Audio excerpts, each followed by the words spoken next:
하나님 말씀 신약 사도행전 17장 1절부터 9절까지의 말씀입니다. 사도행전 19번째 시간 천하를 어지럽게 라는 제목으로 하나님의 말씀 전하겠습니다. 저는 세상에서 사람에게 가장 어려운 일이 하나님을 믿는 것이라고 생각합니다. 하나님이 눈에 안 보이잖아요. 그래서 사람이 아무리 노력해도 하나님을 알 수가 없잖아요. 그래서 젊은이들이 하나님을 믿지 못하는 것 충분히 이해합니다. 사실 정상적으로 생각하면 이 세상에 하나님을 믿는 사람이 한 명도 없어야 맞습니다.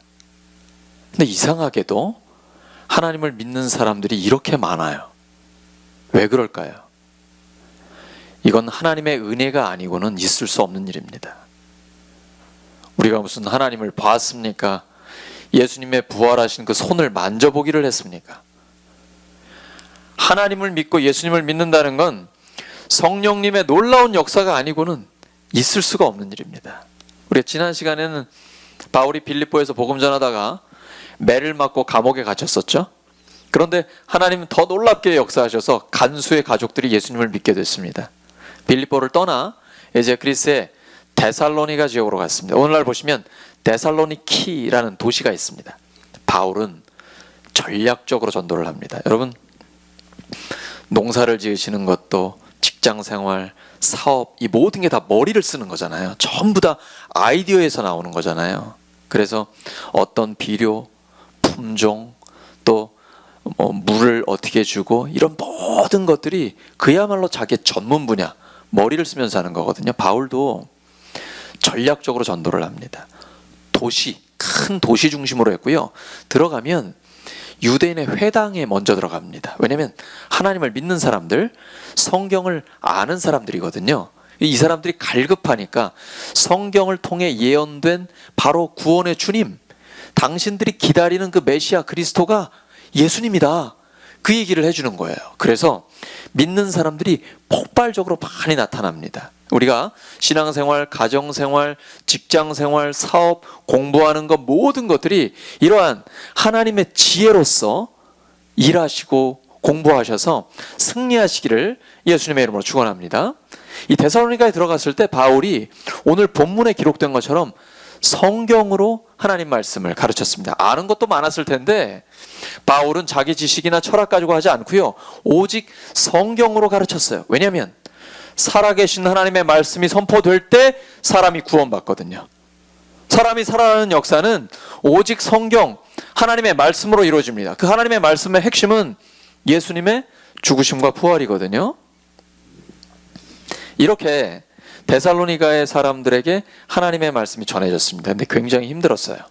왜냐하면 거기 있는 유대인들은 유대인 회당에 들어와 있는 사람들이 예수님을 믿는 쪽으로 바뀌었잖아요. 원래는 가만 놔뒀으면 유대교로 개종할 사람들인데 이 사람들이 거의 다 들어왔거든요. 할례만 안 받았지. 그런데 바울이 복음을 전하자 예수님을 믿게 된 거예요. 이 얼마나 화가 나겠습니까? 그래서 붙잡으려고 갔습니다.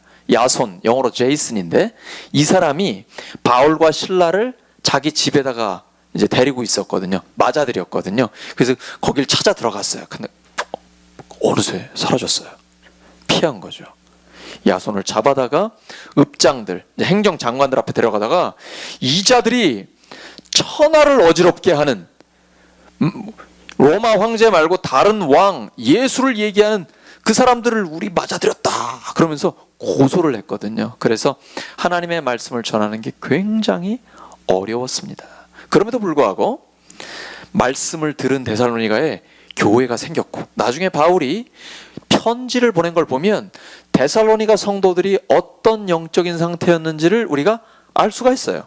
1장 3절에 보시면 너희의 믿음의 역사와 사랑의 수고와 우리 주 예수 그리스도에 대한 소망의 인내를 우리 하나님 아버지 앞에서 끊임없이 기억함이니. 믿음, 소망, 사랑, 이 세 가지가 우리 신앙생활을 할 때 핵심이잖아요. 그런데 여기에 외적으로 나타나는 걸 보여줍니다. 믿으면 역사가 나타나게 되어 있습니다. 믿으면 움직이게 되어 있어요. 우리가 예수님을 믿으니까 이렇게 불편한 가운데 어려운 가운데서 마스크를 쓰고 오시잖아요, 교회에. 이번에 이태원 클럽발 확진자들이 많이 나왔죠. 160명 넘게 나왔습니다. 그 중에 학원에서 선생님한테 그 전염이 된 학생들이 인천에 있는 두 교회를 다녔잖아요. 거기 가서 예배를 드렸는데 한 300명 또 400여 명 돼서 두 교회 합치니까 726명인가가 이제 검사를 받게 됐어요. 그런데 한 명도 안 나온 거예요. 와, 대단하죠. 그러니까 우리가 철저하게 기본적인 수칙만 지키면 안전하게 예배드릴 수 있는 거예요. 근데 어렵잖아요. 불편하잖아요. 그런데도 나와요. 왜냐하면 예수님을 믿으면 움직이게 돼 있습니다. 가만히 못 있어요. 사람이 그러질 못합니다. 믿으면 역사하게 돼 있습니다. 그리고 사랑하면 수고합니다. 우리가 사랑하기 때문에 노력하고 애쓰잖아요. 사랑하기 위해서 힘쓰고 애쓰잖아요. 하나님을 사랑하기 때문에 노력하고 이웃을 사랑하기 때문에 사랑하기 위해서 수고하고, 이 사랑에는 수고가 따라오거든요. 말로만 사랑하면 그거 진짜 사랑이 아니죠. 말과 행실로서 우리의 사랑이 진짜라는 것을 표현하게 되는 것이죠. 그 다음 인내하게 됩니다. 소망이 있으면 참을 수 있습니다. 엊그제도 전국에서 한 2만 명 되는 사람들이 그 5급 공무원 시험에 갔어요. 다 거리를 두고 하는데 그들의 소망이 무엇입니까?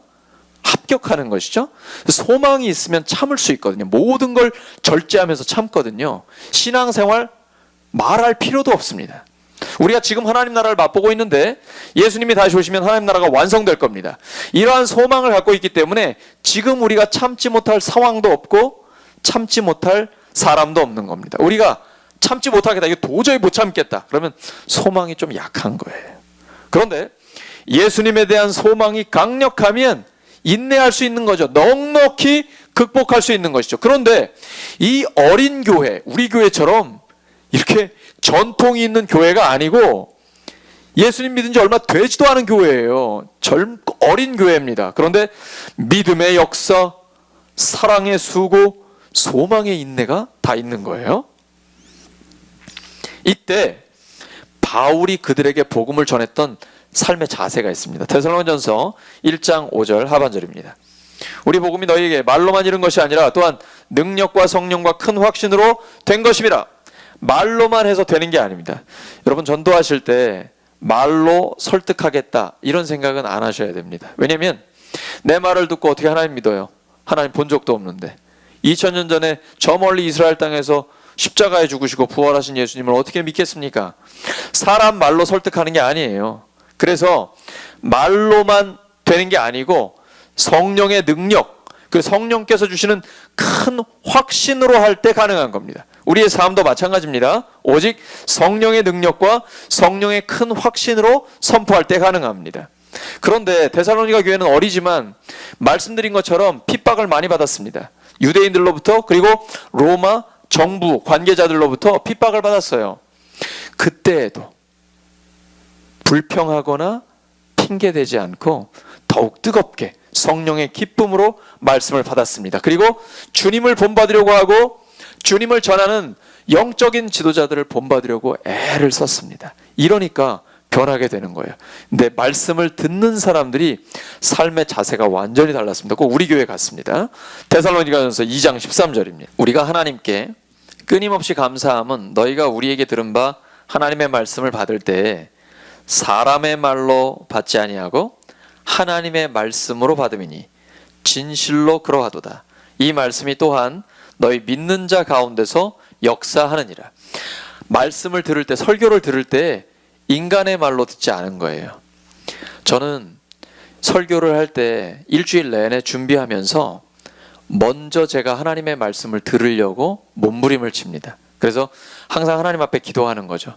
하나님의 음성을 듣게 해주세요. 제가 지금 직업이 목사이기 때문에 설교하려고 준비하는 게 아니라 먼저 하나님의 말씀을 듣게 해주세요. 제가 하나님 말씀을 듣거든요. 그리고 나서 전하는 겁니다.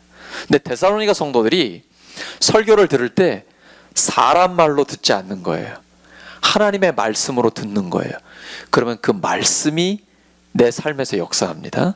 그래서 어린 교회지만 믿은 지 얼마 안 돼서 핍박을 받는데도 아주 든든하게 믿음과 소망과 사랑으로 강력하게 세워졌던 이유가 이겁니다. 말씀을 전하는 자는 성령의 능력으로 큰 확신 가운데 전했고, 듣는 사람은 인간의 말로 듣지 않고 하나님의 말씀으로 받아들였어요. 그래서 그 말씀이 내 삶 속에 역사하는 것입니다. 신앙생활은 처음부터 끝까지 말씀입니다. 요한복음 1장에 보시면 말씀이 하나님이죠. 말씀이 육신이 되어 오신 분이 예수님이거든요. 그래서 하나님의 말씀으로 듣고 이 말씀이 마음에 새겨지고 그대로 살아가면 내 삶에 성경이 이루어집니다. 뭔 이야기인지 알았습니다. 그냥 목사 이야기나 신앙의 선배들의 삶의 그런 내용인 줄 알았어요. 그런데 내 삶에 이루어집니다. 그때부터 흥분하기 시작하죠. 기쁨이 있습니다. 내 안에 평강이 넘칩니다. 진짜 내 삶에 하나님이 역사하시는구나 확인하게 되는 것이죠. 얼마나 복음이 강력하냐면 이 바울과 실라를 고소하는 사람들이 이렇게 얘기했어요. 천하를 어지럽게 하는 자들이다. 이건 고발하는 내용이기 때문에 뭐 칭찬하는 건 아니에요. 그런데 핵심을 찔렀습니다. 세상을 뒤집어 엎는 거예요. 왜냐하면 하나님의 복음이 들어가면 세상의 원리와는 전혀 다르거든요. 세상 나라는 힘의 논리가 지배하죠. 지금 미국과 중국이 또 무역 전쟁을 하려고 합니다. 또 코로나19의 원인이 어디냐라고 하면서 그동안 좀 잠잠하더니 이제 또 시작했어요. 이게 계속해서 세계 패권 경쟁이죠. 이걸 통해서 주변에 있는 나라들이나 아니면 세계에 있는 나라들이 다들 고통스러워요. 그리고 경제가 불안해요. 이게 어떤 헤게모니를 잡고 세계의 패권을 잡으려고 하는 싸움입니다. 세상 나라의 원리죠. 하지만 하나님 나라의 원리는 다릅니다. 하나님의 은혜이고 예수님의 희생과 섬김이며 우리를 향한 사랑의 원리입니다. 그래서 교회는, 예수님을 믿는 사람들의 가정은 세상의 원리, 힘의 논리가 지배하는 게 아니라 하나님 나라의 원리가 지배해야 됩니다. 은혜가 있어야 되고 섬김과 희생이 있으며 사랑이 있어야 합니다. 그러면 교회와 가정이 하나님 나라가 되는 것이죠. 교회가 다른 이유가 무엇입니까? 거룩하다는 것은 그것입니다. 세상의 논리나 힘이 지배하는 게 아니라 하나님 나라의 원리가 다스리기 때문에 가능한 것이죠. 진정한 왕이 누구냐? 로마 황제냐? 미국의 대통령이나 중국의 대통령이냐? 아니다. 진정한 왕은 예수 그리스도다. 2000년 전이나 오늘이나 동일하게 선포가 되는 것입니다. 이렇게 하나님의 말씀을 선포하고 들었을 때 데살로니가 성도들의 놀라운 변화가 일어나는데 우상을 버리고 하나님께 돌아옵니다. 그런데 1장 9절 하반절에 보시면 하나님을 이렇게 표현합니다. 살아계시고 참되신 하나님. 일부러 이런 거예요. 우상과는 대조가 되는 거죠. 우상은 그러면 어떻다는 겁니다? 어떻다는 겁니까? 죽어 있다라는 거고 거짓되는 것이죠. 근데 우상이라는 게 뭐 금이나 은이나 돌 같은 거 나무로 만들어 놓은 형상만을 얘기하는 게 아니라 사람들에게도 다 우상이 있습니다. 물질이 우상이고 쾌락이 우상이고 또 요즘은 지식이 우상이죠. 자본주의 사회니까 물질, 돈으로부터 뭐 자유로운 사람은 없습니다. 쾌락. 이번에도 또 어려웠던 게 젊은이들이 클럽에 많이 갔잖아요.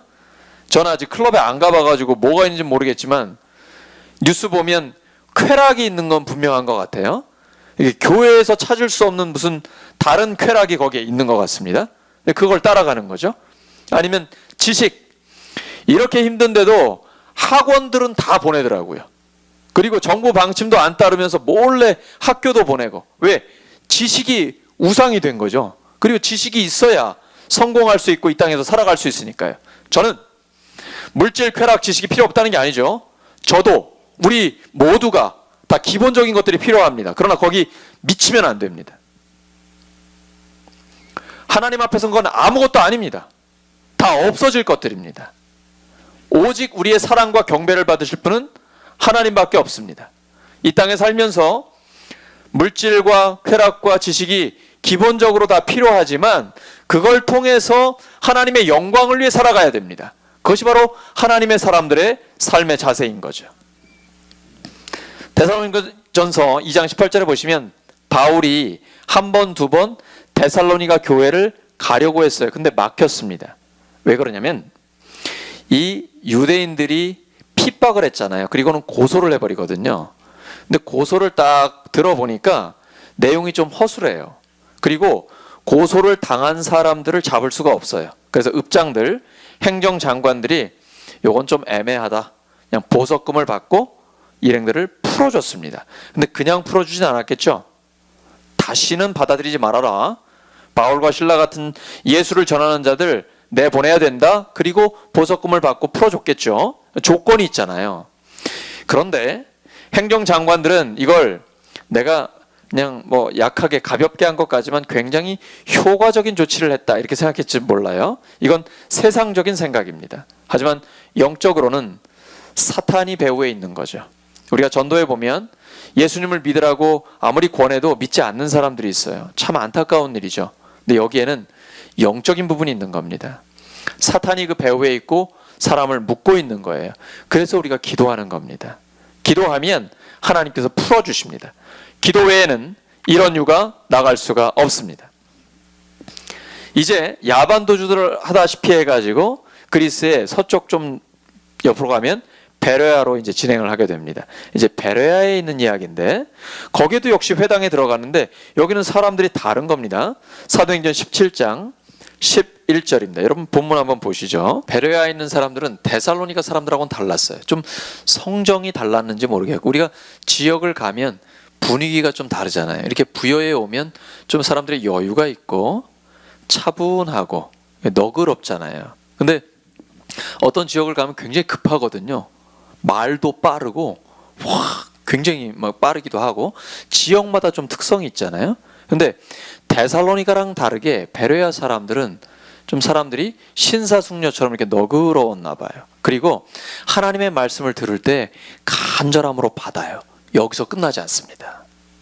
그 다음에는 직접 성경을 상고합니다. 내 눈으로 확인하고 귀로 듣는, 오늘날은 듣는 성경도 있으니까요. 설교를 들을 때 참 좋은 얘기다. 여기서 그치면 안 되고 반드시 성경을 통해 확인해야 됩니다. 그러면 내 말씀이 됩니다.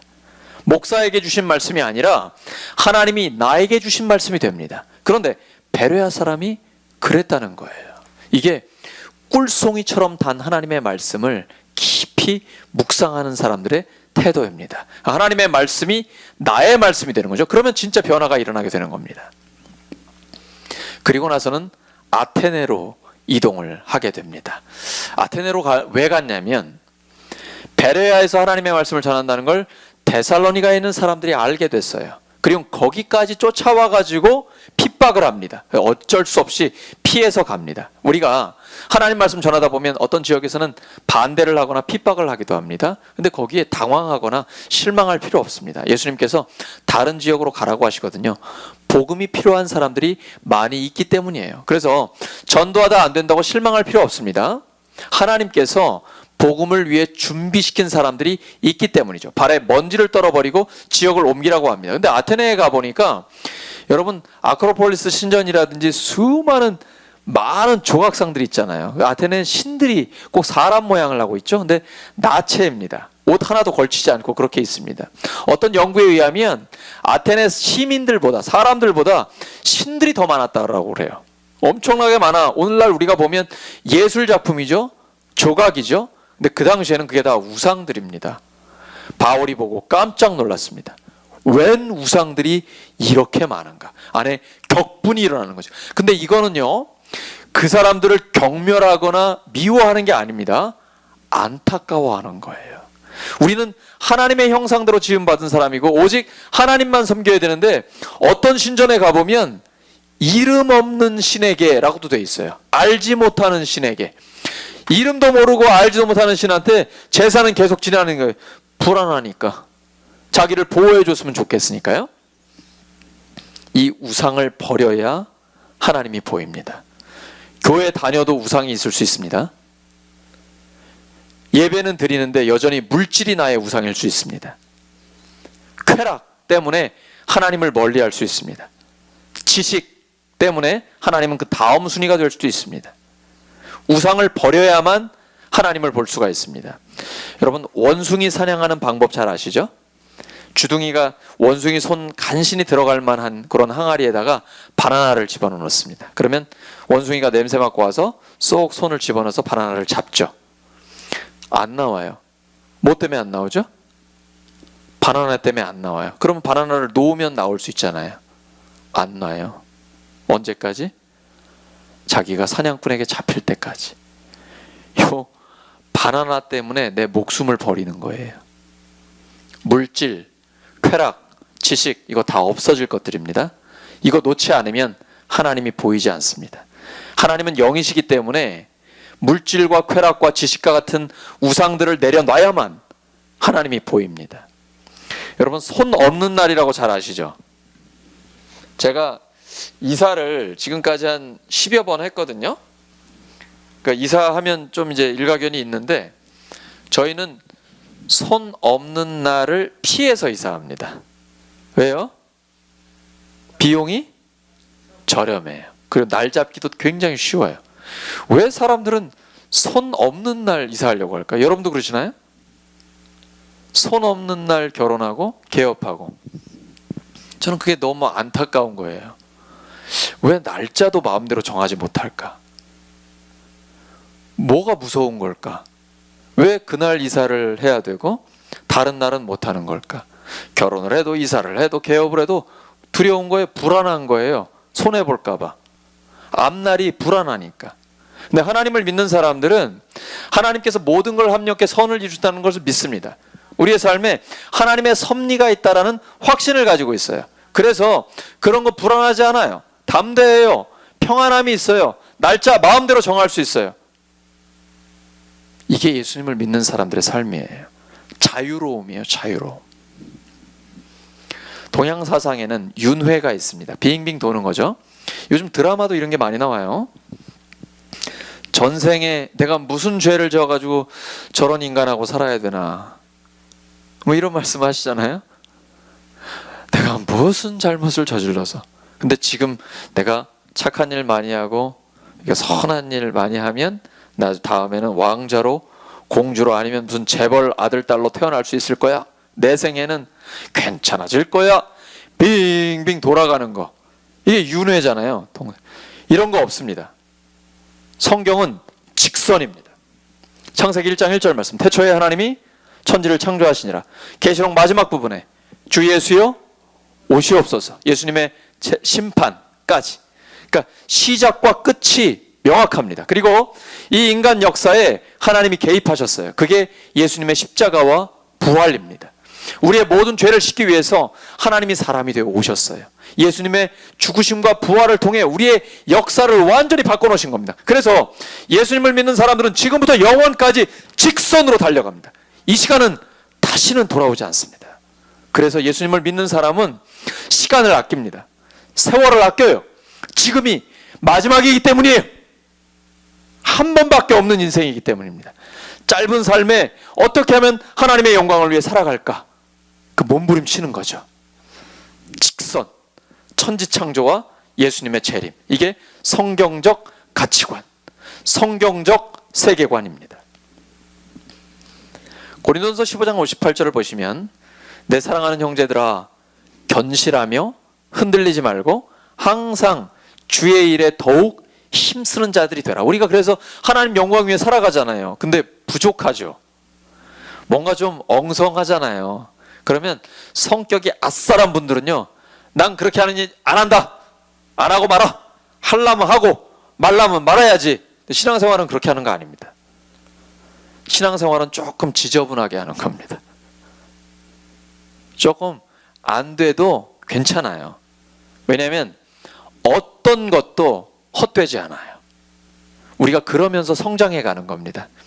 좀 부족하지만 연약하지만 때로는 실패하는 것 같고 실수하는 것 같지만 하나님 앞에는 전부 다 의미 있습니다. 헛되지 않아요. 말씀하셨잖아요. 이는 너희 수고가 주 안에서 헛되지 않은 줄 알미라.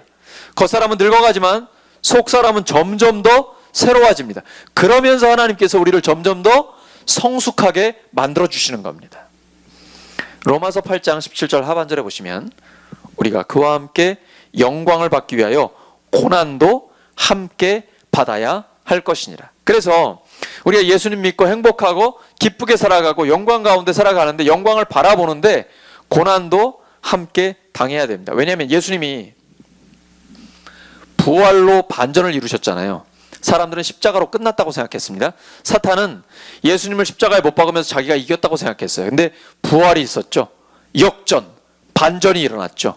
하지만 우리는 부활과 영광만 보면 안 됩니다. 예수님이 육체를 입고 고난당하신 걸 늘 생각해야 됩니다. 그래서 우리의 삶도 제자로서 그럴 수 있다라는 걸 생각하고 고난도 감수하며 나가는 게 우리의 삶이죠. 요한복음 1장 14절에 보시면 말씀이 육신이 되어 이 땅에 오셨다고 기록하고 있습니다. 예수님이 이 땅에 오신 겁니다. 그 크신 하나님이 우리 곁에 오신 거예요. 그래서 우리처럼 함께 숨쉬고 목마르면 물을 마시고 음식을 나누고 말씀이 육신이 되어 오신 겁니다. 하나님이 우리처럼 시간과 공간의 제한 속에 자기를 두신 거예요. 그 예수님은 스스로 고통을 감수한 겁니다. 우리의 죄를 씻기 위해서 말입니다. 로마서 12장 1절에 보면 그래서 우리 예수님을 믿는 사람들은 이렇게 살아야 한다는 겁니다. 그러므로 형제들아 내가 하나님의 모든 자비하심으로 너희를 권하노니 너희 몸을 하나님이 기뻐하시는 거룩한 산제물로 드리라. 이는 너희가 드릴 영적 예배니라. 우리 영적인 거 하면 눈에 안 보이는 거죠. 환상이나 신비한 거라고 생각하죠. 그런데 아니에요. 내 몸으로 살아내는 거예요. 예수님이 말씀이 육신이 되어 오신 것처럼 우리도 하나님의 말씀을 내 몸으로 살아가는 겁니다. 땀 흘리고 피땀 흘려서 우리가 돈을 버는 것처럼 하나님의 말씀을 내 몸으로 살아가는 거예요. 그래서 신앙을 신앙 생활이라고 합니다. 그때에 하나님의 역사가 나타납니다. 구체적이고 실제적으로 나타나게 되는 것입니다. 히브리서 5장 7절 보면 우리가 좀 이해하기 어려운 말이 나와요. 예수님이 파도를 잠잠케 하시죠. 죽은 자를 살리십니다. 하나님의 능력이에요. 그런데 예수님이 통곡과 눈물로 기도하셨다고 합니다. 히브리서 5장 7절이죠. 그는 육체에 계실 때 자기를 죽음에서 능히 구원하실 이에게 심한 통곡과 눈물로 간구와 소원을 올렸고 그의 경건하심으로 말미암아 들으심을 얻었느니라. 왜냐하면 예수님이 우리처럼 실제로 몸을 입고 계세요. 피곤할 수 있잖아요. 설교가 길어지면 이제 피곤하잖아요. 정리해야 되잖아요. 예수님이 육체를 입고 오셨어요. 그래서 실제로 힘들어요. 겟세마네 동산에서 땀방울이 핏방울이 되도록 기도하셨어요. 예수님 스스로 사람이 되어 오셨기 때문입니다. 그런데 요한복음 14장 12절에 보시면 예수님을 믿는 사람도 그렇게 산다라고 말씀하세요. 내가 진실로 진실로 너에게 이르노니 나를 믿는 자는 내가 하는 일을 그도 할 것이요. 예수님 믿는데 왜 이렇게 힘들어요? 어려워요?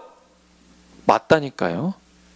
우리도 예수님처럼 믿고 사는 삶이 어려워요. 힘들어요. 왜냐하면 나를 믿는 자는 내가 하는 일을 그도 할 것이요 또한 그보다 큰 일도 하리니 이는 내가 아버지께로 감이라. 이건 어떤 기적적인 역사만이 아니라 예수님이 고통을 당하셨고 통곡과 눈물로 기도를 하신 것처럼 우리도 하나님 뜻대로 살려면 섬기고 희생해야 되기 때문에 그런 삶이 내 삶에 실제로 있다는 것입니다. 그러나 사도행전 17장 18절 하반절로 오시면 아테네 사람들에게 바울이 예수와 부활을 전하게 됩니다. 그 사람들에게는 생소한 얘기입니다. 왜냐하면 몸은 가치 없다고 생각했습니다. 만약에 영혼 불멸설을 얘기했으면 우리랑 같은 생각이겠다 이렇게 그들은 여겼을 거예요. 하지만 몸의 부활을 얘기했기 때문에 조롱했습니다. 이 몸 다 썩어 없어질 건데 그 부활해서 뭐해? 아무 쓸데없지. 우리의 영혼이 영원한 삶을 누려야지. 그랬으면 환영받았을 겁니다. 근데 아테네에서는 예수님의 부활의 복음을 듣고 믿는 사람들이 몇 명 없었어요. 하지만 이 부활이 없다면 우리의 신앙은 의미 없는 것입니다. 예수님의 부활이 있기 때문에 우리가 죄 용서함, 영생, 하나님 나라를 상속받을 수가 있는 것입니다. 아테네는 여러분 잘 아시는 것처럼 철학하면 누굽니까? 소크라테스, 플라톤, 아리스토텔레스, 스토아파, 에피쿠로스 전부 다 아테네를 중심으로 활동했습니다. 오늘날 민주주의의 태동이 어딥니까? 아테네입니다. 민주주의의 요람이 아테네예요. 그러니까 2000년 전 로마는 군사력 가지고 천하를 제패했고 아테네는 정신적인 중심을 갖고 있었습니다.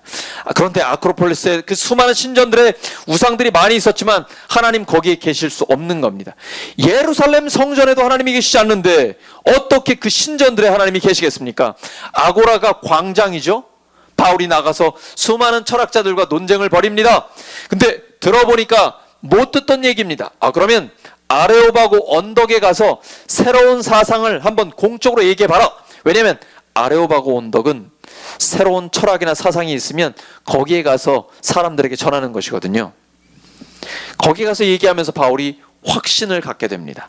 고린도전서 1장 21절이죠. 함께 하나님의 지혜에 있어서는 이 세상이 자기 지혜로 하나님을 알지 못하므로 하나님께서 전도에 미련한 것으로 믿는 자들을 구원하시기를 기뻐하셨도다. 예수님이 죽음에서 부활하셨습니다. 얼마나 미련해 보여요. 그걸 누가 믿어요? 에이, 보이지도 않나님 어떻게 믿어요? 그런데 하나님께서 그 복음을 통해 사람을 구원하십니다. 우리는 탁월한 철학자들, 뛰어난 지식의 교수들, 박박사들, 이런 사람들에게 능력이 있다고 생각하잖아요. 그런데 그걸 통해서 하나님을 알 수가 없습니다. 그래서 바울이 확신을 갖게 된 겁니다. 당대 최고의 철학자들과 논쟁을 벌이는데 저들이 하나님을 알 수 없구나. 아무리 사람이 노력하고 지식이 많고 지혜가 있어도 하나님 알 수 없구나. 우리는 하나님의 은혜 받은 자요 성령의 능력으로 하나님을 알게 됐구나 라고 확신을 갖게 됐습니다. 그리고 그들이 하고 있는 모든 것들이 뭐냐? 고린도전서 10장 20절이에요. 물론 이방인이 제사하는 것은 누구에게 하는 겁니까? 귀신에게 하는 거예요. 하나님께 제사 예배 드리는 게 아니에요. 나는 너희가 귀신과 교제하는 자가 되기를 원하지 아니하노라. 아테네에 최고의 지식과 민주주의의 시작이 거기서 이루어졌어요. 동시에 수많은 귀신 섬기는 자들, 우상을 섬기는 자들이 엄청나게 많았습니다. 이건 뭐냐면 사람의 지식 가지고는 하나님을 알 수 없다는 걸 반증해 주는 겁니다. 하나님은 시편 50편 12절 하반절에 이렇게 말씀하십니다. 세계와 거기에 충만한 것이 다 내 것이미로다. 모든 것이 하나님의 것입니다. 우리가 하나님께 드릴 게 필요 없어요. 하나님은 뭐가 부족해서 우리에게 뭘 가져오라고 하시지 않아요. 오히려 하나님은 우리의 공급자이십니다. 우리의 호흡, 생명, 필요한 모든 것들을 하나님이 공급하시는 겁니다. 하나님이 뭘 필요로 해서 우리 보고 가져오라고 하는 게 아닙니다. 창조와 역사의 주님이고 부활하신 주님이 심판하시는 것으로 역사는 마무리되게 되는 것이죠. 로마서 1장 20절에 그래서 이렇게 선포하십니다. 창세로부터 그의 보이지 아니하는 것들 곧 그의 영원하신 능력과 신성이 그가 만드신 만물에 분명히 보여 알려졌느니 그러므로 그들이 핑계하지 못할지니라. 제가 날마다 이제 가능하면 아내하고 같이 산책을 하는데 매일 보면 산이 점점 더 푸르러집니다. 초록이 깊어집니다. 정말 예뻐요. 여러분 요즘 농사철이라 바빠서 그런 거 잘 보기가 어려우시죠? 그런데 숲을 보면 이 옥산의 숲이 얼마나 아름다운지 몰라요. 하루하루가 달라집니다. 하나님이 정말 멋지게 만들어 놓으셨죠? 이게 보여야 되거든요. 하나님은 우주 만물을 통해 하나님의 능력과 하나님의 그 아름다움을 보여주셨습니다. 도시에 있으면 그게 잘 안 보이거든요. 근데 우리 가운데 하나님을 더 깊이 볼 수 있는 영적인 눈이 열리기를 소망합니다. 로마서 3장 25절입니다. 그 역사 가운데 이 예수를 하나님이 그의 피로써 믿음으로 말미암는 화목제물로 세우셨으니 이는 하나님께서 길이 참으시는 중에 전에 지은 죄를 간과 넘어가 주셨습니다. 자기의 의로우심을 나타내려 하심이니. 예수님이 오시기 전과 후는 완전히 다릅니다. 예수님이 오시기 전에는 하나님을 모르는 사람들 넘어가 주셨습니다. 하지만 예수님이 오셔서 우리의 모든 죄를 위해 죽으시고 부활하셨습니다. 이제는 예수님을 믿는 사람은 하나님이 용서하시고 의롭다고 인정해 주십니다. 근데 그렇지 않은 사람은 이미 하나님의 진노 아래서 살고 있는 것입니다. 빨리 복음으로 건져내야 됩니다. 오늘 말씀 정리합니다. 예수님의 복음이 들어가면 천하가 어지러워집니다. 하나님을 믿는 사람들은 하나님 나라의 법칙대로 하나님 나라의 원리대로 살기 때문에 그렇습니다. 그런데 내 삶에는 그러한 변화가 있나요?